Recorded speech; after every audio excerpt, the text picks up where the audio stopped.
Assalamualaikum warahmatullahi wabarakatuh. Perkenalkan, nama saya Baihana Sulhia dengan nomor induk mahasiswa D1A020095 kelas Hukum Acara Peradilan Tata Usaha Negara B1. Pada kesempatan kali ini akan membahas terkait prosedur dismisal dalam hukum acara peradilan tata usaha negara. Sebelum itu, mari mengenal apa itu proses dismisal. Proses dismisal merupakan proses penelitian terhadap gugatan yang masuk di pengadilan tata usaha negara oleh ketua pengadilan. Dalam proses penelitian itu, ketua pengadilan dalam rapat permusyawaratan memutuskan dengan suatu penetapan yang dilengkapi dengan pertimbangan-pertimbangan bahwa gugatan yang diajukan itu apakah dinyatakan tidak diterima atau tidak berdasar. Pada tahapan dismisal proses ini, pada dasarnya pemeriksaannya terbatas pada pemeriksaan berkas-berkas surat. Meskipun pemeriksaannya terbatas, tetapi pada tahapan dismisal proses ini sudah bisa menghasilkan putusan yang berupa putusan sela yang berbentuk penetapan. Ada dua alternatif terhadap putusan sela.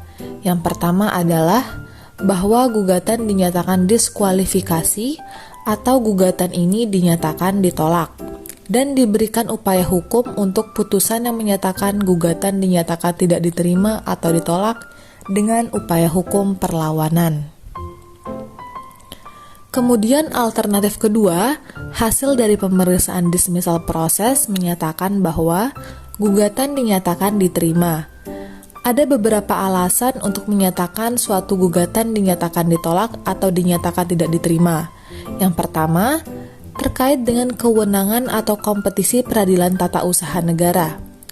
Apabila hakim atau pengadilan menyatakan bahwa dirinya tidak berwenang baik secara absolut maupun secara relatif, maka ini menjadi dasar pengadilan dalam tahapan dismisal proses untuk menyatakan gugatan penggugat dinyatakan ditolak.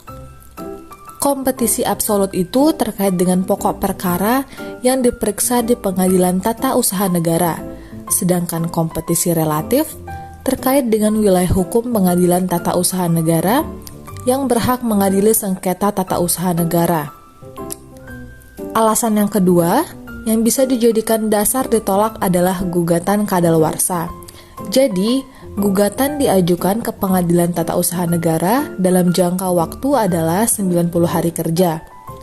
Sejak ada ketentuan bahwa pemeriksaan di pengadilan tata usaha negara itu harus melewati upaya administrasi terlebih dahulu, maka batas jangka waktu kadaluarsa itu dihitung 90 hari kerja sejak ada keputusan banding administrasi yang ditempuh oleh penggugat.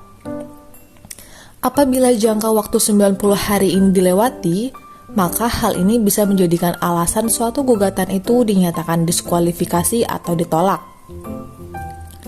Alasan berikutnya yang bisa dijadikan dasar yaitu gugatan tidak sempurna. Jadi, alasan yang ketiga ini terkait dengan ketidaksempurnaan gugatan, baik kaitannya dengan persyaratan material maupun persyaratan formil suatu gugatan. Yang keempat, yaitu karena alas gugat atau dasar gugat adalah tidak layak. Yang menjadi alas gugat di PT UN yang menjadi dasar gugatan penggugat yang pertama adalah peraturan perundang-undangan, dan yang kedua adalah asas-asas umum pemerintahan yang baik.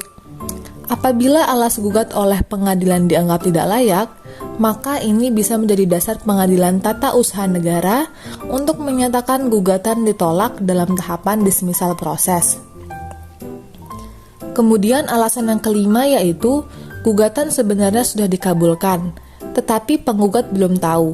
Dalam hal ini contohnya adalah terkait dengan gugatan fiktif positif.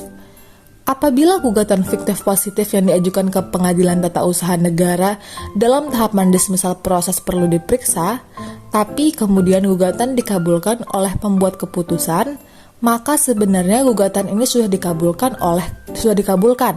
Oleh karena itu, dengan dasar ini gugatan dinyatakan ditolak dalam tahapan dismisal proses oleh hakim PT UN. Setelah ada putusan dismisal proses ini, apabila penggugat keberatan atas putusan dari tahapan dismisal proses ini, maka upaya diberikan kepada penggugat adalah melakukan upaya perlawanan kepada Pengadilan Tata Usaha Negara yang memeriksa dalam tahapan dismisal proses. Dalam upaya perlawanan tersebut dilaksanakannya dengan acara singkat dan bisa menghasilkan putusan. Ada dua alternatif, yaitu perlawanan dinyatakan diterima dan perlawanan dinyatakan ditolak. Apabila diterima, maka proses selanjutnya yaitu pemeriksaan atau sidang persiapan. Terima kasih. Wassalamualaikum warahmatullahi wabarakatuh.